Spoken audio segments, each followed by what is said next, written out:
O ex-mágico da taberna minhota, de Murilo Rubião. Inclina, Senhor, o teu ouvido e ouve-me, porque eu sou desvalido e pobre. Hoje sou funcionário público e este não é o meu desconsolo maior. Na verdade, eu não estava preparado para o sofrimento. Todo homem, ao atingir certa idade, pode perfeitamente enfrentar a avalanche do tédio e da amargura, pois desde da meninice acostumou-se a vicissitudes através de um processo lento e gradativo de dissabores. Tal não aconteceu comigo. Fui atirado à vida sem paz, infância ou juventude. Um dia dei com os meus cabelos ligeiramente grisalhos no espelho da taberna minhota. A descoberta não me espantou e tão pouco me surpreendi ao retirar do bolso o dono do restaurante. Ele sim, perplexo, me perguntou como podia ter feito aquilo. O que poderia responder nessa situação uma pessoa que não encontrava a menor explicação para sua presença no mundo? Disse-lhe que estava cansado. Nascera cansado e entediado. Sem meditar na resposta ou fazer outras perguntas, ofereceu-me emprego e passei daquele momento em diante a divertir a freguesia da casa com os meus passes mágicos. O homem, entretanto, não gostou da minha prática de oferecer aos espectadores almoços gratuitos que eu extraía misteriosamente de dentro do paletó. Considerando não ser dos melhores negócios aumentar o número dos fregueses sem o consequente acréscimo nos lucros, apresentou-me ao empresário do Circo Parque Andaluz, que, posto a par das minhas habilidades, propôs contratar-me. Antes, porém, aconselhou que prevenisse contra os meus truques, pois ninguém estranharia se me ocorresse a ideia de distribuir ingressos graciosos para os espetáculos. Contrariando as previsões pessimistas do primeiro patrão, o meu comportamento foi exemplar. As minhas apresentações em público não só empolgaram multidões, como deram fabulosos lucros aos donos da companhia. A plateia em geral me recebia com frieza, talvez por não me exibir de cartola e casaco. Mas quando, sem querer, começava a extrair do chapéu coelhos, cobras, lagartos, os assistentes vibravam, sobretudo no último número, em que eu fazia surgir por entre os dedos um jacaré. Em seguida, comprimindo o animal pelas extremidades, transformava-o numa sanfona e encerrava o espetáculo tocando o hino nacional da Cochinchina.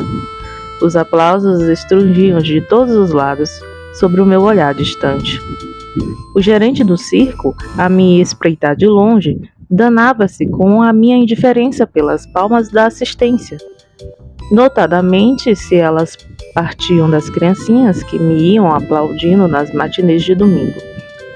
Por que me emocionar, se não me causavam pena aqueles rostos inocentes destinados a passar pelos sofrimentos que acompanham o amadurecimento do homem? Muito menos me ocorria odiá-las por terem tudo o que ambicionei e não tive, um nascimento e um passado. Com o crescimento da popularidade, a minha vida tornou-se insuportável. Às vezes, sentando em um café, o olhar cismativamente o povo desfilando na calçada, arrancava do bolso pombos, gaivotas, maritacas.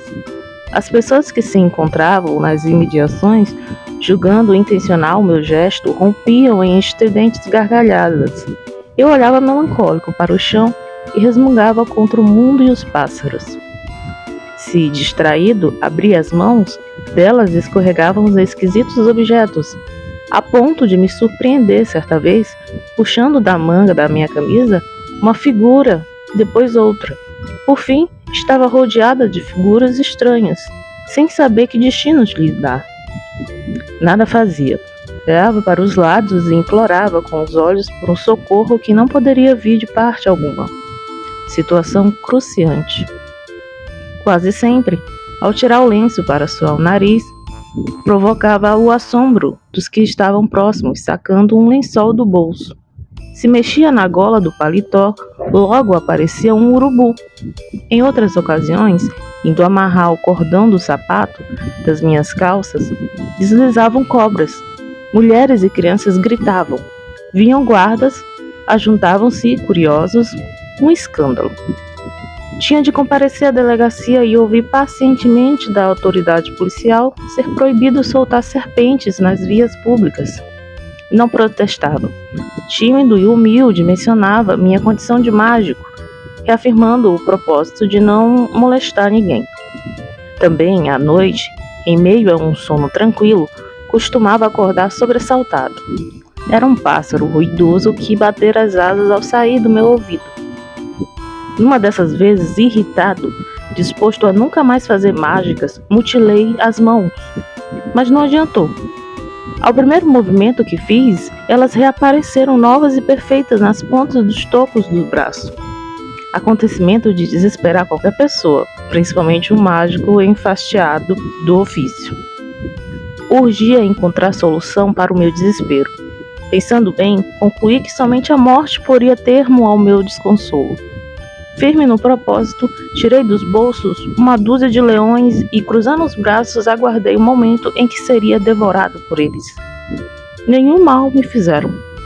Rodearam-me, farejaram minhas roupas, olharam a paisagem e se foram. Na manhã seguinte, regressaram e se puseram assentosos diante de mim. O que desejam, estúpidos animais? Gritei indignado. Sacudiram com tristeza as jubas e imploraram-me que os fizessem desaparecer. Este mundo é tremendamente tedioso, concluíram. Não consegui refrear a raiva. Matei-o todos e pus a devorá-los. Esperava morrer vítima da fatal indigestão. Sofrimento dos sofrimentos. Tive imensa dor de barriga e continuei a viver. O fracasso da tentativa multiplicou minha frustração. Afastei-me da zona urbana e busquei a serra. Ao alcançar seu ponto mais alto, que dominava o escuro abismo, abandonei o corpo ao espaço. Senti apenas uma leve sensação da vizinhança da morte. Logo me vi amparado por um paraquedas. Com dificuldade, machucando-me nas pedras, sujo e estropiado, consegui regressar à cidade, onde a minha primeira providência foi adquirir uma pistola. Em casa, estendido na cama, levei a arma ao ouvido, puxei o gatilho à espera do estampido, a dor da bala penetrando na minha cabeça. Não veio o disparo nem a morte. O Mauser se transformara num lápis. Rolei até o chão, soluçando. Eu, que podia criar outros seres, não encontrava meios de libertar-me da existência. Uma frase que escutara por acaso na rua trouxe-me uma nova esperança de romper em definitivo com a vida. Ouvira de um homem triste que ser funcionário público era suicidar-se aos poucos. Não me encontrava em condições de determinar qual a forma de suicídio que melhor me convinha, se lenta ou rápida. Por isso empreguei-me numa secretaria de Estado. 1930, ano amargo. Foi mais longo que os posteriores à primeira manifestação que tive na minha existência ante o espelho da taberna minhota. Não morri conforme esperava. Maiores foram as minhas aflições, maior o meu desconsolo. Quando era mágico, pouco lidava com os homens. O palco me distanciava deles. Agora, obrigado a constante contato com meus semelhantes, necessitava compreendê-los, disfarçar a náusea que me causava. O pior é que, sendo diminuto meu serviço, via-me na contingência de permanecer à toa horas a fio, e o ócio levou-me à revolta contra a falta de um passado. Por que somente eu, entre todos os que viviam sobre os meus olhos, não tinha alguma coisa para recordar? Os meus dias flutuavam confusos, mesclados com pobres recordações, pequenos saldos de 3 anos de vida. O amor que me veio por uma funcionária, vizinha da minha mesa de trabalho, distraiu-me um pouco das minhas inquietações. Distração momentânea. Cedo retornou o desassossego, debatia-me em incertezas. Como me declarar a minha colega, se nunca fizer uma declaração de amor e não tivera sequer uma experiência sentimental? 1931 entrou triste. com ameaças de demissões coletivas na secretaria e a recusa da datilógrafa em me aceitar. Ante o risco de ser demitido, procurei acautelar meus interesses. Não me importava o emprego, somente temia ficar longe da mulher que me rejeitara, mas cuja presença me era agora indispensável. Fui ao chefe da seção e lhe declarei que não podia ser dispensado, pois, tendo 10 anos de casa, adquiria estabilidade no cargo. Fitou-me por algum tempo em silêncio. Depois, fechando a cara, disse que estava atônito com o meu cinismo. Jamais poderia esperar de alguém com 1 ano de trabalho ter a ousadia de afirmar que tinha 10. Para lhe provar não ser leviana a minha atitude, procurei nos bolsos os documentos que comprovavam a lisura do meu procedimento.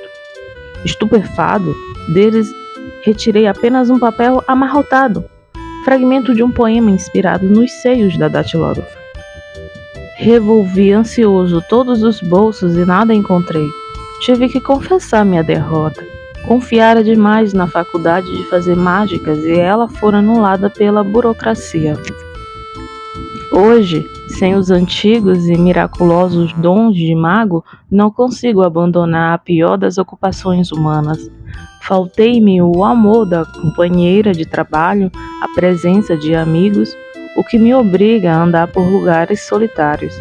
Sou visto muitas vezes procurando retirar com os dedos do interior da roupa qualquer coisa que ninguém enxerga, por mais que atente à vista.